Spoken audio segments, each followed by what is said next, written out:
اب یہ ہے کہ یہ عید شروع کب ہوتی ہے؟ چاند نظر آنے پر، جس کے بارے میں ہلال عید پیچھے آپ پڑھ بھی چکے ہیں دوسرے پارے میں، یسألونک عن الأہلہ قل ہی مواقیت للناس والحج. لوگ آپ سے چاند کے بارے میں سوال کرتے ہیں، انہیں بتا دیجئے کہ یہ لوگوں کے وعدے کے وقت اور حج کے موسم کے لیے ہے. یعنی وقت کو جاننے کا ایک ذریعہ ہے، عید کو پہچاننے کا ذریعہ بھی یہ چاند ہی ہے. اب یہ ہے کہ جس رات کو عید ہوتی ہے، جسے ہم چاند رات کہتے ہیں یا شب عید کہتے ہیں، اس رات کو عموماً لوگوں کے اندر خوشی کی ایک لہر دوڑ جاتی ہے، اور اس خوشی کے اظہار کے لیے لوگ مختلف طریقے اختیار کرتے ہیں. اللہ سبحانہ وتعالی اپنے فرشتوں سے پوچھتا ہے، اور فرشتے بھی اس وقت دنیا والوں کی عید پر خوش ہو رہے ہوتے ہیں، ان سے پوچھتا ہے کہ بتاؤ جب مزدور اپنی مزدوری پوری کر چکے تو اس کی کیا جزا ہے؟ یعنی ان میرے بندوں نے پورا مہینہ روزے رکھے، نمازیں پڑھی، قرآن پاک پڑھا، اب ان کی جزا کیا ہے؟ وہ عرض کرتے ہیں کہ اس کی پوری پوری اجرت ملنی چاہیے، اس کا بدلہ ملنا چاہیے. اللہ تعالیٰ فرماتا ہے کہ اے فرشتوں تم گواہ رہو، میں نے محمد صلی اللہ علیہ وسلم کی امت کے روزہ داروں کو بخش دیا اور ان کے لیے جنت کو واجب کر دیا. اب اس رات میں کرنا کیا چاہیے؟ کیا بازاروں میں نکل جائیں، مردوں کے ہاتھ میں ہاتھ دے کے چوڑیاں پہننا شروع کر دیں، مہندی کے ٹھپے لگوانے لگے، خوب بن سنور کے وہ ایک ظاہری سا دوپٹہ جو ہمارے سروں پہ رمضان کی کسی برکت کی وجہ سے آ گیا، کیا اس خول کو اتار پھینکیں؟ اب کیا ہوگا؟ اس رات میں کیا کرنا چاہیے؟ اور ہمارے ہاں جو زور پکڑتا جا رہا ہے وہ یہ کہ ہر سال زیادہ سے زیادہ لوگ اس رات کو وہ اصل کام کرنے کی بجائے ان خرافات میں مشغول ہو جاتے ہیں جن سے روکا گیا، اور جن سے روکنے کے لیے رمضان آیا. تو گویا پہلے ہی اللہ کے چاند دیکھتے ہی وہ سب کچھ پیچھے، اور پھر شیطان کھل گیا اور ہم بھی اس کے ساتھ دوڑ لگانے کو تیار ہو گئے. اب آپ دیکھیں کہ اس رات کو کرنا کیا چاہیے؟ بازاروں میں گھومنا پھرنا، شور شرابہ نہیں. اس بات کی دعا کریں کہ یا اللہ یہ رمضان پھر ہمیں دوبارہ لوٹا دے، کیونکہ حضور صلی اللہ علیہ وسلم نے فرمایا اگر تم لوگوں کو یہ معلوم ہو جائے کہ رمضان کے کتنے فوائد اور کتنی برکات ہیں تو تم تمنا کرو کہ کاش رمضان کبھی ہم سے دور نہ جائے. اسی لیے اہل ایمان عید کا چاند نظر آنے پر جہاں خوش ہوتے ہیں وہاں ان کی آنکھوں سے آنسو بھی چھلک جاتے ہیں، کیونکہ وہ اس عظیم مہینے کے رخصت ہونے پر اداس بھی ہو جاتے ہیں. عید کی صبح ہو گئی، رات گزر گئی، صبح ہو گئی، اب کیا کرنا ہے؟ ہر طرف چہل پہل ہے. آج کے دن اللہ تعالیٰ بے شمار فرشتوں کو روزہ داروں کے استقبال کے لیے رضاکارانہ حیثیت سے ہر گلی کوچے اور راستوں میں کھڑا کر دیتا ہے. ہر طرف فرشتے پھیل جاتے ہیں عید کی صبح کو، اور آپ دیکھتے ہوں گے کہ عید کی صبح کا سورج ایک خاص قسم کی تسکین اور ایک خاص قسم کے روشنی کے ساتھ نظر آتا ہے. عید کی صبح کو اللہ تعالیٰ بہت سارے فرشتوں کو شہروں میں بھیجتا ہے، وہ گلی کوچوں اور راستوں میں کھڑے ہو کر پکارتے ہیں، جن کی پکار کو انسان اور جنات کے علاوہ سب سنتے ہیں. فرشتے کہتے ہیں اے امت محمدیہ کے لوگوں، تم اپنے رب کریم کی طرف نکلو جو بہت انعام دیتا ہے اور بڑے بڑے گناہوں کو بخش دیتا ہے. جب روزہ دار عید گاہ میں پہنچ جاتے ہیں تو اللہ تعالیٰ ان فرشتوں سے فرماتا ہے ان مزدوروں کا بدلہ کیا ہونا چاہیے جنہوں نے اپنے پورے پورے کام کر دیے. فرشتے جواب دیتے ہیں اے ہمارے معبود اور آقا، ان کا بدلہ یہی ہونا چاہیے کہ ان کی پوری پوری مزدوری دے دی جائے. اللہ تعالیٰ فرماتا ہے اے فرشتوں تم گواہ رہو کہ ان کے رمضان کے روزے اور نماز کی وجہ سے میں ان سے خوش ہو گیا، ان کو بخش دیا.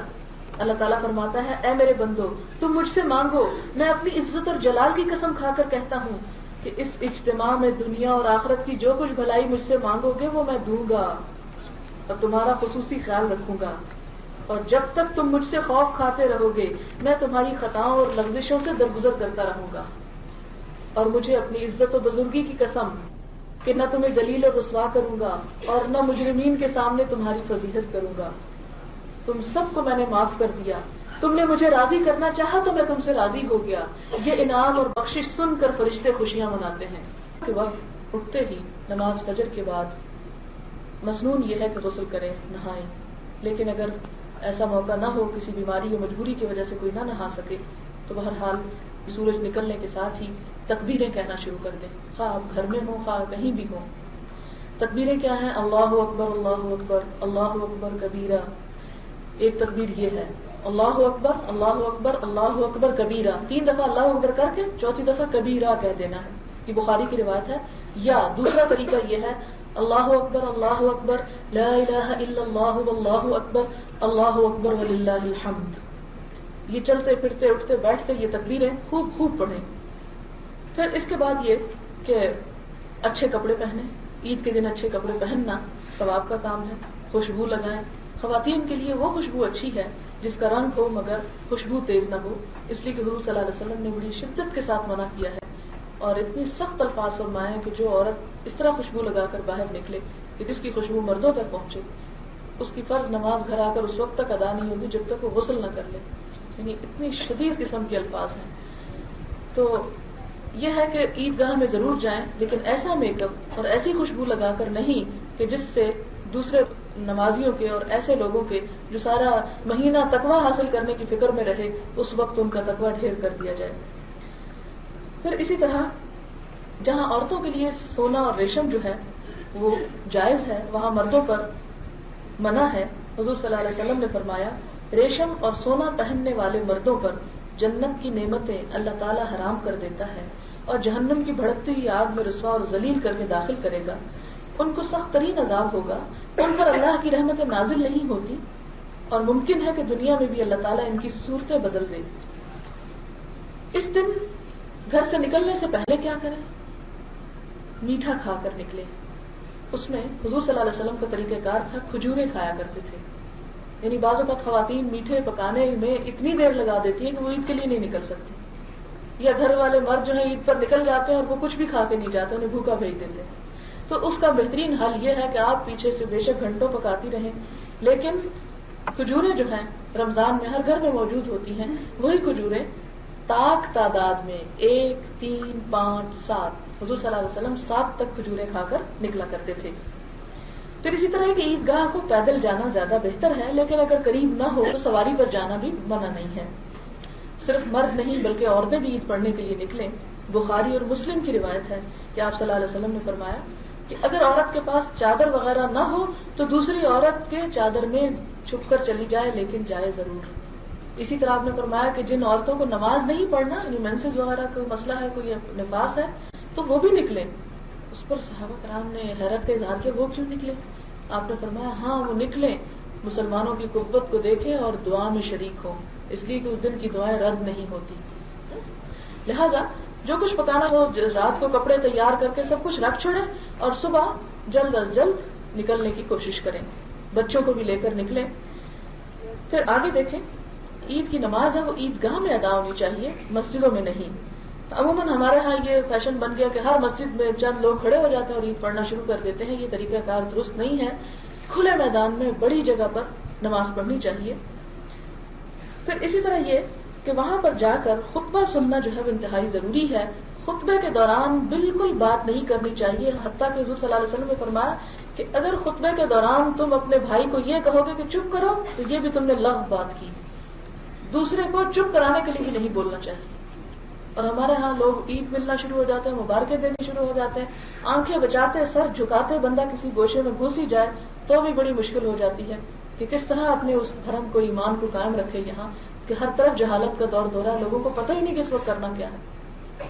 اس لیے آپ اگر جائیں عیدگاہ تو ملنا ملانا بعد میں کریں، پہلے تو تکبیریں پڑھیں زیادہ سے زیادہ، اور پھر اگر خطبہ شروع ہو جائے تو خاموشی کے ساتھ اس خطبے کو بیٹھ کر سنیں. حتیٰ کہ حضور صلی اللہ علیہ وسلم نے یہاں تک کیا کہ اگر عورتوں تک خطبے کی آواز نہ پہنچے تو آپ صلی اللہ علیہ وسلم اسپیشل عورتوں کے پاس آئے اور انہیں الگ سے تلقین فرمائی. اب یہ ہے کہ جب نماز شروع ہو جائے تو تکبیریں بند کر دی جائیں. اس وقت عید کی نماز کے علاوہ اور کوئی نماز نہ پڑھی جائے، نہ کوئی نفل، نہ کوئی فرض، نہ کوئی اور. یہ نہیں کہ آپ جائیں تو کہیں اچھا بڑا دل چاہ رہا ہے میں نفل پڑھ لوں ذرا 4-5، نہیں. اس وقت صرف عید کی نماز ہوگی. اور پھر اس کا طریقہ کار کیا ہوگا، وہ جیسے امام پڑھے گا ویسے ہی پیچھے پڑھ گا. اب یہ ہے کہ یہ عید شروع کب ہوتی ہے؟ چاند نظر آنے پر، جس کے بارے میں ہلال عید پیچھے آپ پڑھ بھی چکے ہیں دوسرے بارے میں، یسألونک عن الأہلة قل ہی مواقیت للناس والحج. لوگ آپ سے چاند کے بارے میں سوال کرتے ہیں، انہیں بتا دیجئے کہ یہ لوگوں کے وعدے کے وقت اور حج کے موسم کے لیے ہے، یعنی وقت کو جاننے کا ایک ذریعہ ہے. عید کو پہچاننے کا ذریعہ بھی یہ چاند ہی ہے. اب یہ ہے کہ جس رات کو عید ہوتی ہے، جسے ہم چاند رات کہتے ہیں یا شب عید کہتے ہیں، اس رات کو عموماً لوگوں کے اندر خوشی کی ایک لہر دوڑ جاتی ہے، اور اس خوشی کے اظہار کے لیے لوگ مختلف طریقے اختیار کرتے ہیں.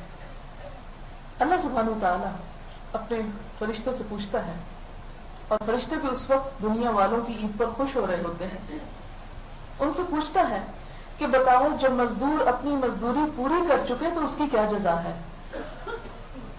یعنی ان میرے بندوں نے پورا مہینہ روزے رکھے، نمازیں پڑھی، قرآن پاک پڑھا، اب ان کی جزا کیا ہے؟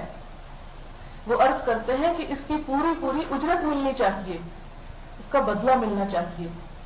اللہ تعالیٰ فرماتا ہے کہ اے فرشتوں تم گواہ رہو، میں نے محمد صلی اللہ علیہ وسلم کی امت کے روزہ داروں کو بخش دیا اور ان کے لیے جنت کو واجب کر دیا. اب اس رات میں کرنا کیا چاہیے؟ کیا بازاروں میں نکل جائیں، مردوں کے ہاتھ میں ہاتھ دے کے چوڑیاں پہننا شروع کر دیں، مہندی کے ٹھپے لگوانے لگے، خوب بن سنور کے وہ ایک ظاہری سا دوپٹہ جو ہمارے سروں پہ رمضان کی کسی برکت کی وجہ سے آ گیا، کیا اس خول کو اتار پھینکیں؟ اب کیا ہوگا؟ اس رات میں کیا کرنا چاہیے؟ اور ہمارے ہاں جو زور پکڑتا جا رہا ہے وہ یہ کہ ہر سال زیادہ سے زیادہ لوگ اس رات کو وہ اصل کام کرنے کی بجائے ان خرافات میں مشغول ہو جاتے ہیں جن سے روکا گیا، اور جن سے روکنے کے لیے رمضان آیا. تو گویا پہلے ہی اللہ کے چاند دیکھتے ہی وہ سب کچھ پیچھے، اور پھر شیطان کھل گیا اور ہم بھی اس کے ساتھ دوڑ لگانے کو تیار ہو گئے. اب آپ دیکھیں کہ اس رات کو کرنا کیا چاہیے؟ بازاروں میں گھومنا پھرنا، شور شرابہ نہیں. اس بات کی دعا کریں کہ یا اللہ یہ رمضان پھر ہمیں دوبارہ لوٹا دے، کیونکہ حضور صلی اللہ علیہ وسلم نے فرمایا اگر تم لوگوں کو یہ معلوم ہو جائے کہ رمضان کے کتنے فوائد اور کتنی برکات ہیں تو تم تمنا کرو کہ کاش رمضان کبھی ہم سے دور نہ جائے. اسی لیے اہل ایمان عید کا چاند نظر آنے پر جہاں خوش ہوتے ہیں وہاں ان کی آنکھوں سے آنسو بھی چھلک جاتے ہیں، کیونکہ وہ اس عظیم مہینے کے رخصت ہونے پر اداس بھی ہو جاتے ہیں. عید کی صبح ہو گئی، رات گزر گئی، صبح ہو گئی، اب کیا کرنا ہے؟ ہر طرف چہل پہل ہے. آج کے دن اللہ تعالیٰ بے شمار فرشتوں کو روزہ داروں کے استقبال کے لیے رضاکارانہ حیثیت سے ہر گلی کوچے اور راستوں میں کھڑا کر دیتا ہے. ہر طرف فرشتے پھیل جاتے ہیں عید کی صبح کو، اور آپ دیکھتے ہوں گے کہ عید کی صبح کا سورج ایک خاص قسم کی تسکین اور ایک خاص قسم کی روشنی کے ساتھ نظر آتا ہے. عید کی صبح کو اللہ تعالیٰ بہت سارے فرشتوں کو شہروں میں بھیجتا ہے، وہ گلی کوچوں اور راستوں میں کھڑے ہو کر پکارتے ہیں، جن کی پکار کو انسان اور جنات کے علاوہ سب سنتے ہیں. فرشتے کہتے ہیں اے امت محمدیہ کے لوگوں، تم اپنے رب کریم کی طرف نکلو جو بہت انعام دیتا ہے اور بڑے بڑے گناہوں کو بخش دیتا ہے.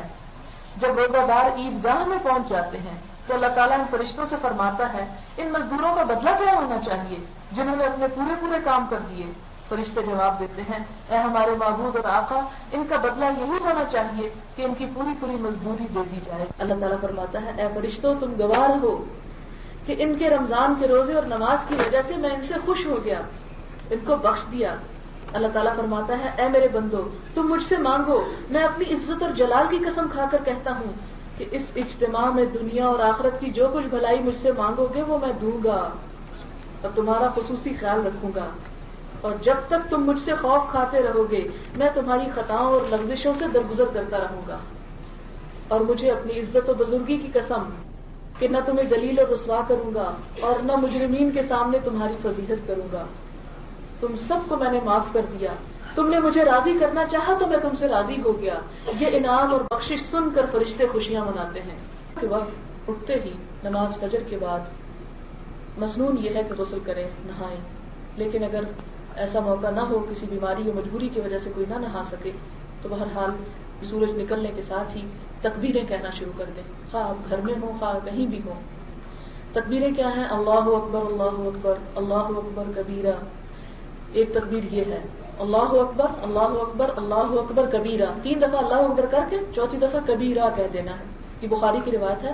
یا دوسرا طریقہ یہ ہے اللہ اکبر لا الہ الا اللہ واللہ اکبر وللہ الحمد، یہ چلتے پھرتے اٹھتے بیٹھتے یہ تکبیریں خوب پڑھیں۔ پھر اس کے بعد یہ کہ اچھے کپڑے پہنیں، عید کے دن اچھے کپڑے پہننا ثواب کا کام ہے، خوشبو لگائیں، خواتین کے لیے وہ خوشبو اچھی ہے جس کا رنگ ہو مگر خوشبو تیز نہ ہو، اس لیے کہ حضور صلی اللہ علیہ وسلم نے بڑی شدت کے ساتھ منع کیا ہے اور اتنی سخت الفاظ فرمائے ہیں کہ جو عورت اس طرح خوشبو لگا کر باہر نکلے کہ جس کی خوشبو مردوں تک پہنچے، اس کی فرض نماز گھر آ کر اس وقت تک ادا نہیں ہوگی جب تک وہ غسل نہ کر لے، یعنی اتنی شدید قسم کے الفاظ ہیں۔ تو یہ ہے کہ عیدگاہ میں ضرور جائیں، لیکن ایسا میک اپ اور ایسی خوشبو لگا کر نہیں کہ جس سے دوسرے نمازیوں کے اور ایسے لوگوں کے جو سارا مہینہ تقویٰ حاصل کرنے کی فکر میں رہے، اس وقت ان کا تقویٰ ڈھیر کر دیا جائے۔ پھر اسی طرح جہاں عورتوں کے لیے سونا اور ریشم جو ہے وہ جائز ہے، وہاں مردوں پر منع ہے۔ حضور صلی اللہ علیہ وسلم نے فرمایا ریشم اور سونا پہننے والے مردوں پر جنت کی نعمتیں اللہ تعالیٰ حرام کر دیتا ہے اور جہنم کی بھڑکتی ہوئی آگ میں رسوا اور ذلیل کر کے داخل کرے گا، ان کو سخت ترین عذاب ہوگا، ان پر اللہ کی رحمتیں نازل نہیں ہوتی اور ممکن ہے کہ دنیا میں بھی اللہ تعالیٰ ان کی صورتیں بدل دے۔ اس دن گھر سے نکلنے سے پہلے کیا کریں؟ میٹھا کھا کر نکلے۔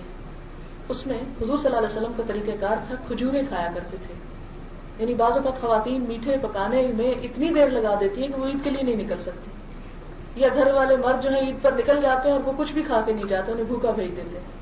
تو اس کا بہترین حل یہ ہے کہ آپ پیچھے سے بے شک گھنٹوں پکاتی رہیں، لیکن کھجوریں جو ہیں رمضان میں ہر گھر میں موجود ہوتی ہیں، وہی کھجوریں تاک تعداد میں 1 3 5 7 حضور صلی اللہ علیہ وسلم 7 تک کھجوریں کھا کر نکلا کرتے تھے۔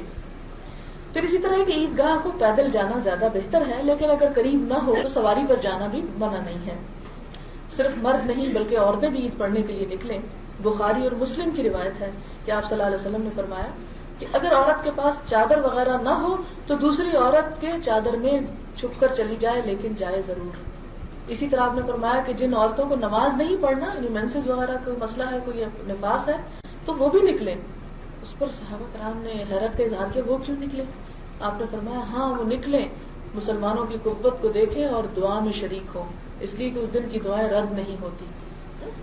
لہذا جو کچھ پکانا ہو رات کو کپڑے تیار کر کے سب کچھ رکھ چھوڑیں اور صبح جلد از جلد نکلنے کی کوشش کریں، بچوں کو بھی لے کر نکلیں۔ پھر آگے دیکھیں، عید کی نماز ہے وہ عیدگاہ میں ادا ہونی چاہیے، مسجدوں میں نہیں۔ عموماً ہمارے ہاں یہ فیشن بن گیا کہ ہر مسجد میں چند لوگ کھڑے ہو جاتے ہیں اور عید پڑھنا شروع کر دیتے ہیں، یہ طریقہ کار درست نہیں ہے۔ کھلے میدان میں بڑی جگہ پر نماز پڑھنی چاہیے۔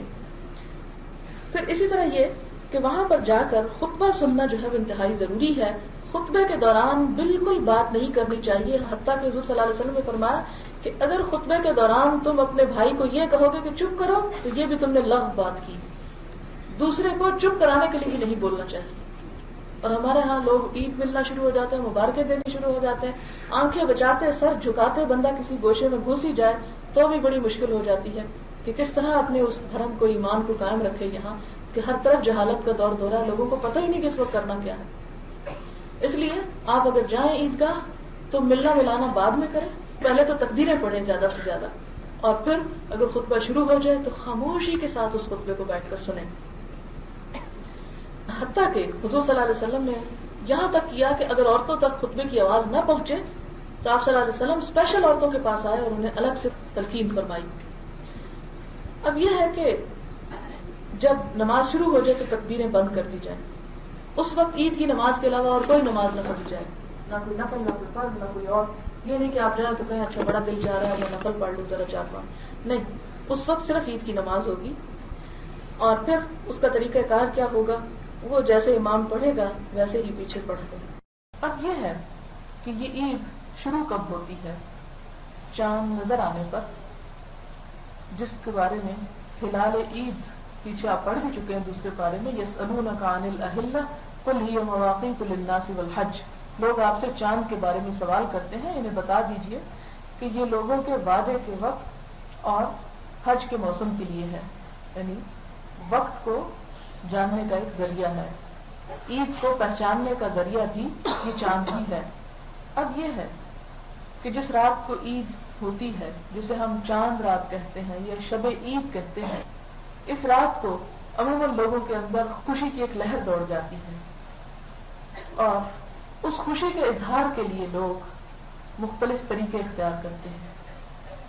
اللہ سبحانہ وتعالی اپنے فرشتوں سے پوچھتا ہے، اور فرشتے بھی اس وقت دنیا والوں کی عید پر خوش ہو رہے ہوتے ہیں، ان سے پوچھتا ہے کہ بتاؤ جب مزدور اپنی مزدوری پوری کر چکے تو اس کی کیا جزا ہے؟ یعنی ان میرے بندوں نے پورا مہینہ روزے رکھے، نمازیں پڑھی، قرآن پاک پڑھا، اب ان کی جزا کیا ہے؟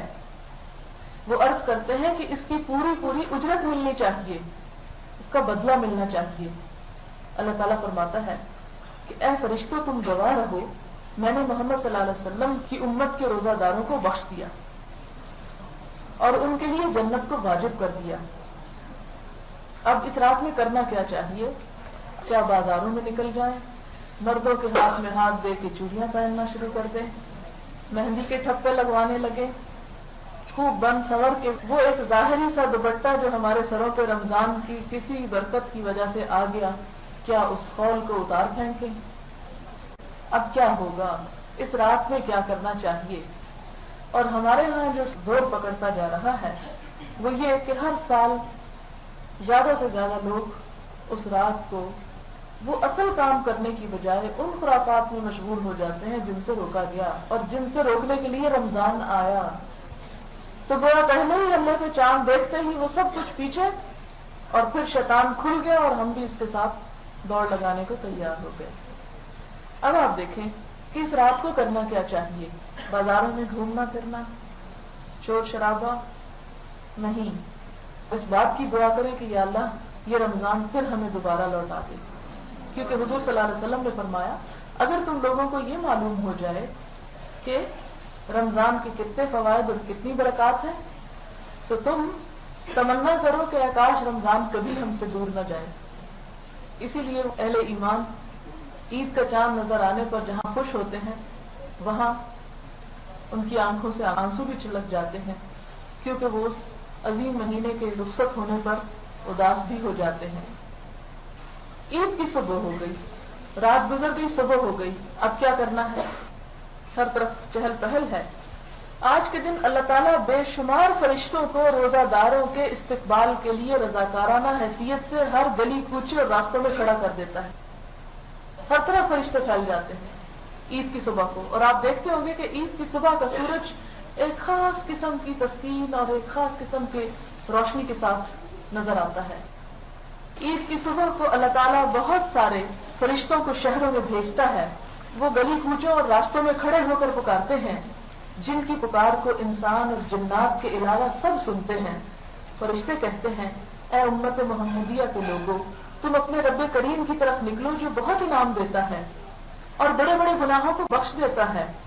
جب روزہ دار عیدگاہ میں پہنچ جاتے ہیں تو اللہ تعالیٰ ان فرشتوں سے فرماتا ہے ان مزدوروں کا بدلہ کیا ہونا چاہیے جنہوں نے اپنے پورے کام کر دیے؟ فرشتے جواب دیتے ہیں اے ہمارے معبود اور آقا، ان کا بدلہ یہی ہونا چاہیے کہ ان کی پوری مزدوری دے دی جائے۔ اللہ تعالیٰ فرماتا ہے اے فرشتوں تم گواہ رہو کہ ان کے رمضان کے روزے اور نماز کی وجہ سے میں ان سے خوش ہو گیا، ان کو بخش دیا۔ اللہ تعالیٰ فرماتا ہے اے میرے بندو تم مجھ سے مانگو، میں اپنی عزت اور جلال کی قسم کھا کر کہتا ہوں کہ اس اجتماع میں دنیا اور آخرت کی جو کچھ بھلائی مجھ سے مانگو گے وہ میں دوں گا اور تمہارا خصوصی خیال رکھوں گا، اور جب تک تم مجھ سے خوف کھاتے رہو گے میں تمہاری خطاؤں اور لغزشوں سے درگزر کرتا رہوں گا، اور مجھے اپنی عزت و بزرگی کی قسم کہ نہ تمہیں ذلیل اور رسوا کروں گا اور نہ مجرمین کے سامنے تمہاری فضیحت کروں گا۔ تم سب کو میں نے معاف کر دیا، تم نے مجھے راضی کرنا چاہا تو میں تم سے راضی ہو گیا۔ یہ انعام اور بخشش سن کر فرشتے خوشیاں مناتے ہیں۔ کے وقت اٹھتے ہی نماز فجر کے بعد مسنون یہ ہے کہ غسل کریں، نہائیں، لیکن اگر ایسا موقع نہ ہو، کسی بیماری یا مجبوری کی وجہ سے کوئی نہ نہا سکے، تو بہرحال سورج نکلنے کے ساتھ ہی تکبیریں کہنا شروع کر دیں، خواہ آپ گھر میں ہوں خواہ کہیں بھی ہوں۔ تکبیریں کیا ہیں؟ اللہ اکبر اللہ اکبر اللہ اکبر کبیرہ، ایک تکبیر یہ ہے، اللہ اکبر اللہ اکبر اللہ اکبر کبیرہ، 3 دفعہ اللہ اکبر کر کے 4تھی دفعہ کبیرہ کہہ دینا ہے، یہ بخاری کی روایت ہے۔ یا دوسرا طریقہ یہ ہے، اللہ اکبر لا الہ الا اللہ واللہ اکبر وللہ الحمد، یہ چلتے پھرتے اٹھتے بیٹھتے یہ تکبیریں خوب خوب پڑھیں۔ پھر اس کے بعد یہ کہ اچھے کپڑے پہنیں، عید کے دن اچھے کپڑے پہننا ثواب کا کام ہے، خوشبو لگائیں، خواتین کے لیے وہ خوشبو اچھی ہے جس کا رنگ ہو مگر خوشبو تیز نہ ہو، اس لیے کہ حضور صلی اللہ علیہ وسلم نے بڑی شدت کے ساتھ منع کیا ہے اور اتنی سخت الفاظ فرمائے ہیں کہ جو عورت اس طرح خوشبو لگا کر باہر نکلے کہ جس کی خوشبو مردوں تک پہنچے، اس کی فرض نماز گھر آ کر اس وقت تک ادا نہیں ہوگی جب تک وہ غسل نہ کر لے، یعنی اتنی شدید قسم کے الفاظ ہیں۔ تو یہ ہے کہ عیدگاہ میں ضرور جائیں، لیکن ایسا میک اپ اور ایسی خوشبو لگا کر نہیں کہ جس سے دوسرے نمازیوں کے اور ایسے لوگوں کے جو سارا مہینہ تقویٰ حاصل کرنے کی فکر میں رہے، اس وقت ان کا تقویٰ ڈھیر کر دیا جائے۔ پھر اسی طرح جہاں عورتوں کے لیے سونا اور ریشم جو ہے وہ جائز ہے، وہاں مردوں پر منع ہے۔ حضور صلی اللہ علیہ وسلم نے فرمایا، ریشم اور سونا پہننے والے مردوں پر جنت کی نعمتیں اللہ تعالی حرام کر دیتا ہے اور جہنم کی بھڑکتی ہوئی آگ میں رسوا اور ذلیل کر کے داخل کرے گا، ان کو سخت ترین عذاب ہوگا، ان پر اللہ کی رحمتیں نازل نہیں ہوتی اور ممکن ہے کہ دنیا میں بھی اللہ تعالیٰ ان کی صورتیں بدل دے۔ اس دن گھر سے نکلنے سے پہلے کیا کریں؟ میٹھا کھا کر نکلیں۔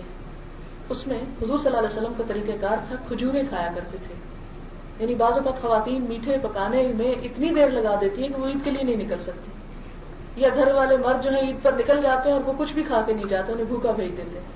تو اس کا بہترین حل یہ ہے کہ آپ پیچھے سے بے شک گھنٹوں پکاتی رہیں، لیکن کھجوریں جو ہیں رمضان میں ہر گھر میں موجود ہوتی ہیں، وہی کھجوریں طاق تعداد میں 1 3 5 7، حضور صلی اللہ علیہ وسلم 7 تک کھجوریں کھا کر نکلا کرتے تھے۔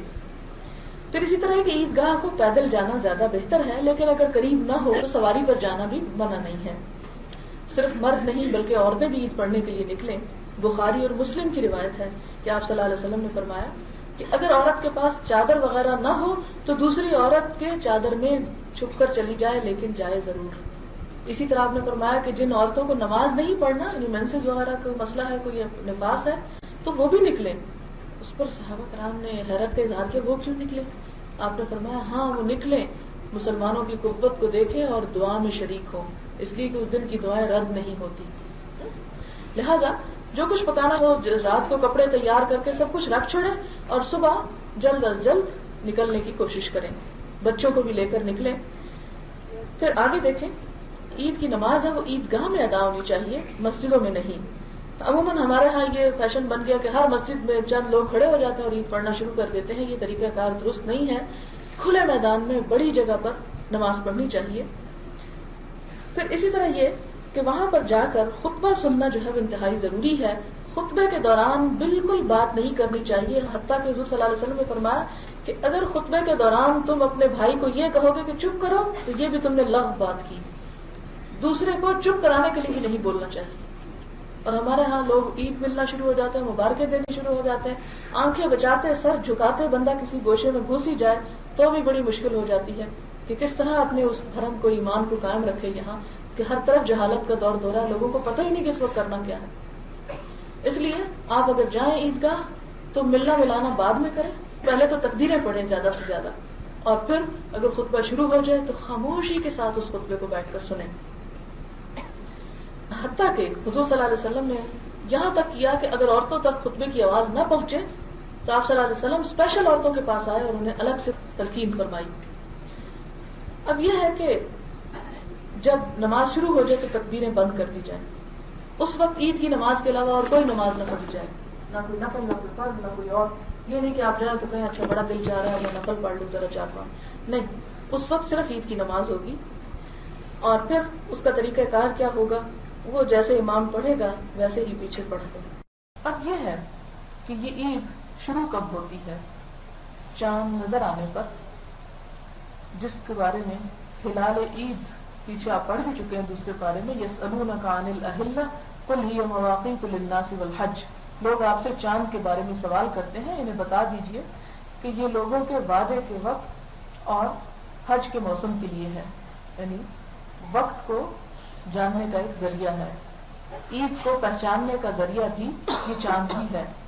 اب یہ ہے کہ جس رات کو عید ہوتی ہے، جسے ہم چاند رات کہتے ہیں یا شب عید کہتے ہیں، اس رات کو عموماً لوگوں کے اندر خوشی کی ایک لہر دوڑ جاتی ہے، اور اس خوشی کے اظہار کے لیے لوگ مختلف طریقے اختیار کرتے ہیں۔ اللہ سبحانہ وتعالیٰ اپنے فرشتوں سے پوچھتا ہے، اور فرشتے بھی اس وقت دنیا والوں کی عید پر خوش ہو رہے ہوتے ہیں، ان سے پوچھتا ہے کہ بتاؤ جب مزدور اپنی مزدوری پوری کر چکے تو اس کی کیا جزا ہے؟ یعنی ان میرے بندوں نے پورا مہینہ روزے رکھے، نمازیں پڑھی، قرآن پاک پڑھا، اب ان کی جزا کیا ہے؟ وہ عرض کرتے ہیں کہ اس کی پوری پوری اجرت ملنی چاہیے، اس کا بدلہ ملنا چاہیے۔ اللہ تعالیٰ فرماتا ہے کہ اے فرشتوں تم گواہ رہو، میں نے محمد صلی اللہ علیہ وسلم کی امت کے روزہ داروں کو بخش دیا اور ان کے لیے جنت کو واجب کر دیا۔ اب اس رات میں کرنا کیا چاہیے؟ کیا بازاروں میں نکل جائیں، مردوں کے ہاتھ میں ہاتھ دے کے چوڑیاں پہننا شروع کر دیں، مہندی کے ٹھپے لگوانے لگے، خوب بن سنور کے وہ ایک ظاہری سا دوپٹہ جو ہمارے سروں پہ رمضان کی کسی برکت کی وجہ سے آ گیا، کیا اس خول کو اتار پھینکیں؟ اب کیا ہوگا؟ اس رات میں کیا کرنا چاہیے؟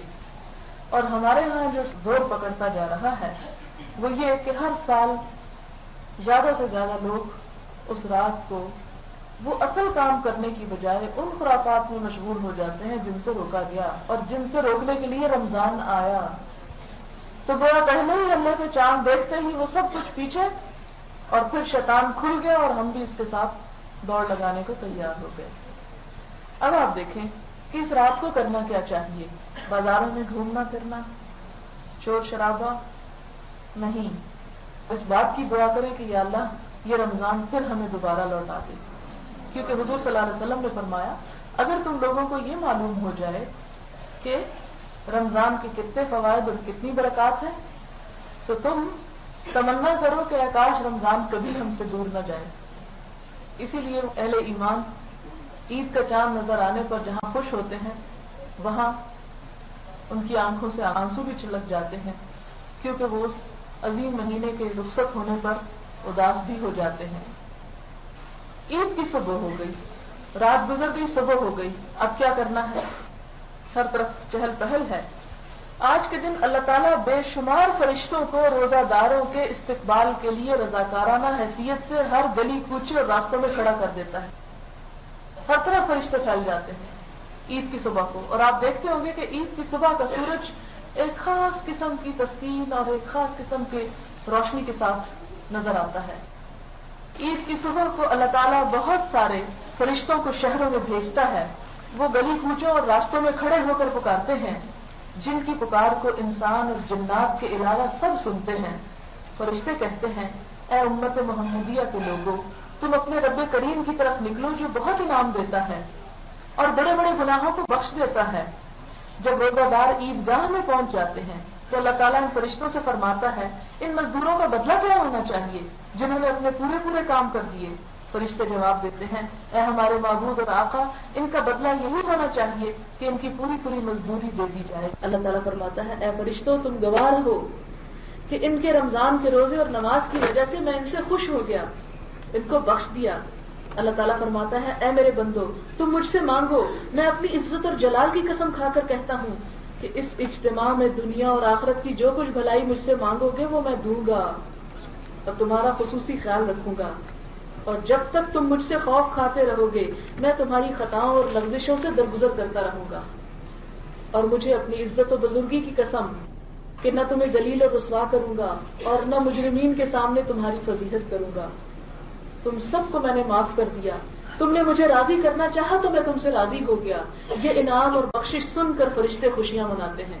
کے وقت اٹھتے ہی نماز فجر کے بعد مسنون یہ ہے کہ غسل کریں، نہائیں، لیکن اگر ایسا موقع نہ ہو، کسی بیماری یا مجبوری کی وجہ سے کوئی نہ نہا سکے، تو بہرحال سورج نکلنے کے ساتھ ہی تکبیریں کہنا شروع کر دیں، خواہ آپ گھر میں ہوں خواہ کہیں بھی ہوں۔ تکبیریں کیا ہیں؟ اللہ اکبر اللہ اکبر اللہ اکبر کبیرہ۔ ایک تکبیر یہ ہے اللہ اکبر اللہ اکبر اللہ اکبر کبیرہ، 3 دفعہ اللہ اکبر کر کے 4تھی دفعہ کبیرہ کہہ دینا ہے، یہ بخاری کی روایت ہے۔ یا دوسرا طریقہ یہ ہے اللہ اکبر لا الہ الا اللہ واللہ اکبر وللہ الحمد۔ یہ چلتے پھرتے اٹھتے بیٹھتے یہ تکبیریں خوب پڑھیں۔ پھر اس کے بعد یہ کہ اچھے کپڑے پہنیں، عید کے دن اچھے کپڑے پہننا ثواب کا کام ہے، خوشبو لگائیں۔ خواتین کے لیے وہ خوشبو اچھی ہے جس کا رنگ ہو مگر خوشبو تیز نہ ہو، اس لیے کہ حضور صلی اللہ علیہ وسلم نے بڑی شدت کے ساتھ منع کیا ہے اور اتنی سخت الفاظ فرمائے کہ جو عورت اس طرح خوشبو لگا کر باہر نکلے کہ جس کی خوشبو مردوں تک پہنچے، اس کی فرض نماز گھر آ کر اس وقت تک ادا نہیں ہوگی جب تک وہ غسل نہ کر لے، یعنی اتنی شدید قسم کے الفاظ ہیں۔